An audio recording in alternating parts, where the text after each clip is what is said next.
என்னுடைய சக வேட்பாளர்களாகிய திரு அரந்தகோபாலன், இந்த மண்ணை சேர்ந்த திரு ஸ்ரீதரன் அவர்களே, மற்றும் முன்வரிசையிலே அமர்ந்திருக்கிற பெரியவர்களே, கூட்டத்திலே பங்கு பெற்றுக் கொண்டிருக்கின்ற அண்ணன்மார்கள், தம்பிமார்கள், பெரியவர்கள், தாய்மார்கள், அனைவருக்கும் முதல்ல என்னுடைய பணிவான வணக்கங்கள். இன்றைக்கு எங்களுக்கு ஒரு சந்தர்ப்பம் வாய்த்துக் கொண்டிருக்கிறது. இதைத்தான் நாங்கள் எங்களுடைய தேர்தல் பரப்புரை கூட்டங்கள் அனைத்திலேயும் சொல்லி வருகிறோம். ஒரு சந்தர்ப்பம் வாய்க்கிறது. ஏன் அப்படி சொல்லுகிறோம்? இந்த தேர்தல் முடிவடைந்த கையோடு செப்டம்பர் மாதத்திலே ஐக்கிய நாடுகள் சபையினுடைய சர்வதேச விசாரணை அறிக்கை வரவிருக்கிறது. இந்த தேர்தலிலே எங்களுடைய நீண்டகால பிரச்சனைக்கான தீர்வு என்ன என்பதை நாங்கள் எங்களுடைய தேர்தல் விஞ்ஞாபனத்திலே மக்கள் முன்னாலே வைத்திருக்கிறோம். அதற்கு மக்களுடைய ஆணை நாங்கள் எதிர்பார்க்கிற அளவுக்கு கிடைக்குமாக இருந்தால், இந்த இரண்டு சம்பவங்களும் ஒன்று சேருகிற போது 67 வருடங்களாக இருக்கின்ற எங்களுடைய இனப்பிரச்சனைக்கான தீர்வு ஒன்று கொண்டு வருவதற்கு ஒரு சந்தர்ப்பம் எழும் என்பது எங்களுடைய திடமான நம்பிக்கை. சில இடங்களிலே கூட்டங்கள் முடிந்து போகிற போது ஆட்கள் வந்து கேட்கிறார்கள், 2016ஆம் ஆண்டுக்குள்ளே தீர்வு கிடைக்காவிட்டால் நீங்கள் அனைவரும் ராஜினாமா செய்து விடுவீர்களா? நாங்கள் சொல்லுவது, ஒரு சந்தர்ப்பம் ஏற்படுகிறது. தெளிவாக ஒரு சர்வதேச சந்தர்ப்பமும் உள்நாட்டிலே ஒரு சந்தர்ப்பமும் ஏற்பட்டு வருகிறது.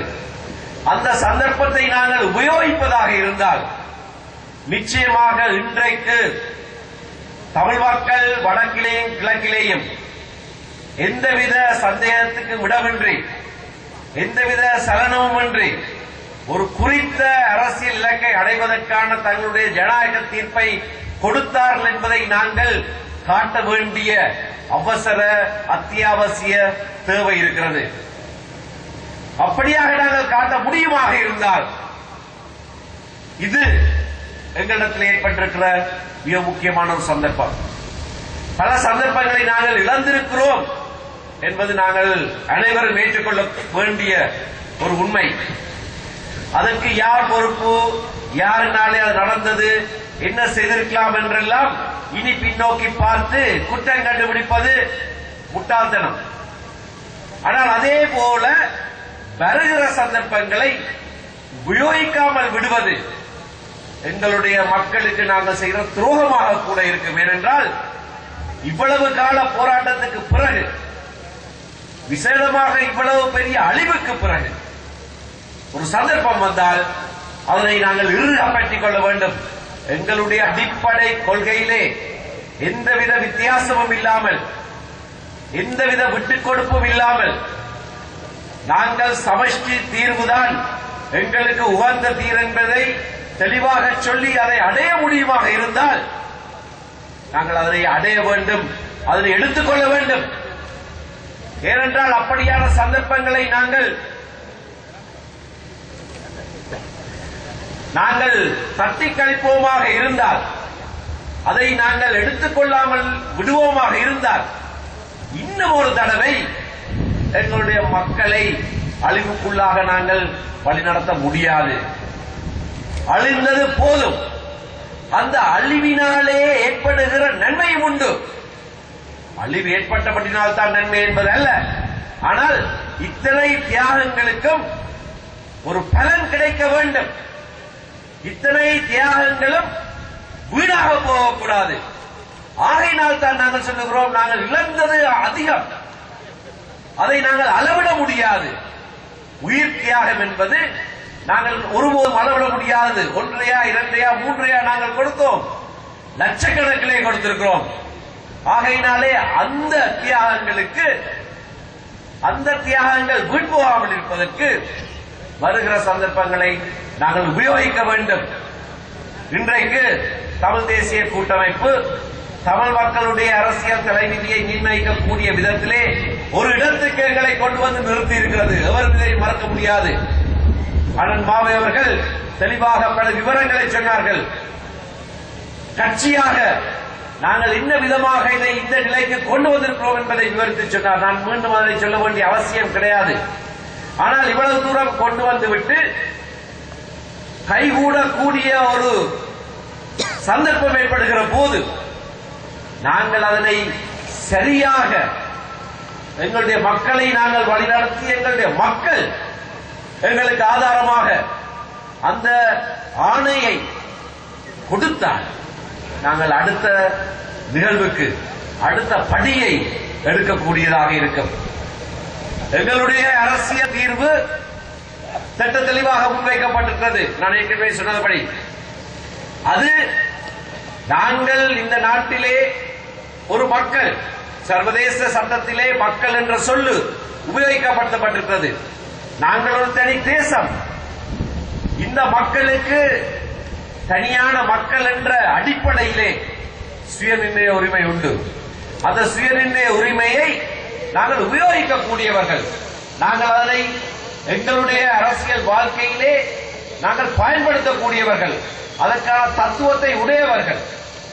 அதை நாங்கள் செய்வது இன்றைய கால சூழ்நிலையிலே நியாயமானது என்று சர்வதேசம் ஏற்றுக்கொண்டிருக்கிறது. ஐக்கிய நாடுகள் மனித உரிமை பேரவையிலே நிறைவேற்றப்பட்ட தீர்மானங்களிலே போர் குற்றங்கள், மனிதாபிமான சட்டங்களுக்கு எதிரான குற்றங்கள், சர்வதேச மனித உரிமை சட்டங்களுக்கு எதிரான குற்றங்கள் விசாரிக்கப்பட்டு தண்டிக்கப்பட வேண்டும். அதற்கான விசாரணை நடந்திருக்கிறது.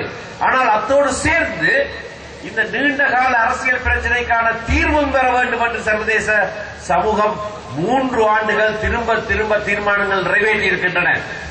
ஆகையினாலே நாங்கள் கேட்கின்ற எங்களுடைய கோரிக்கை நியாயமான கோரிக்கை. உலகத்திலே பல பாகங்களிலே இருக்கின்ற ஒரு அரசியலமைப்பு முறையைத்தானே நாங்கள் கேட்கிறோம். அமெரிக்காவிலே இருப்பது சமஷ்டி முறை, கனடாவிலே இருப்பது சமஷ்டி முறை, ஆஸ்திரேலியாவிலே இருப்பது சமஷ்டி முறை, சுவிட்சர்லாந்திலே இருப்பது சமஷ்டி முறை, பெல்ஜியத்திலே இருப்பது சமஷ்டி முறை, ஐரோப்பாவிலே பல நாடுகளிலே இருப்பது சமஷ்டி முறை. ஏன் இந்தியாவிலேயும் சமஷ்டி என்று எழுதப்படாவிட்டாலும் அப்படியான ஒரு கூட்டாட்சி முறைதான் இந்தியாவிலேயும் இருக்கிறது. இந்திய பிரதமர் இலங்கைக்கு வந்து பாராளுமன்றத்திலே உரையாற்றுகிற போது ஒரு கூட்டுறவு சமஷ்டி ஏற்புடைய எனக்கு நம்பிக்கை உண்டு என்று சமஷ்டி என்ற வார்த்தையை இங்கே இலங்கை மண்ணிலே உபயோகித்து சென்றிருக்கிறார். ஐக்கிய ராஜ்யத்தை எடுத்து பாருங்கள், சமஷ்டி என்று சொல்லாவிட்டாலும் அங்கே கொடுக்கப்பட்ட அதிகார பயிர்வு முறையை பாருங்கள். ஸ்காட்லாந்திலே ஒரு பாராளுமன்றமே இருக்கிறது. அவர்கள் பிரிந்து போக வேண்டுமா இல்லையா என்று தீர்மானிக்கிற ஒரு வாக்கெடுப்பு கூட அண்மையிலே நடைபெற்றது. ஆகையினாலே இது ஒன்று உலகத்துக்கு புதிய அரசியலமைப்பு முறையை நாங்கள் கோரவில்லை. பல நாடுகளிலே, உலகத்திலே பல இடங்களிலே வித்தியாசமான மக்கள் வாழுகிற எல்லா நாடுகளிலேயும் அதிகாரங்கள், அரசு அதிகாரங்கள் இந்த வித்தியாசமான மக்களுக்கு பகிர்ந்தளிக்கப்பட்ட முறைதான் உண்டு. ஆனபடியினாலே இது நியாயமானது. இந்த நீண்டகால அரசியல் பிரச்சனை இந்த விதமாக அதிகார பகிர்வினூடாக தீர்க்கப்பட வேண்டும் என்பதிலே இன்றைக்கு சர்வதேசம் ஒருநிலைப்பட்டிருக்கிறது.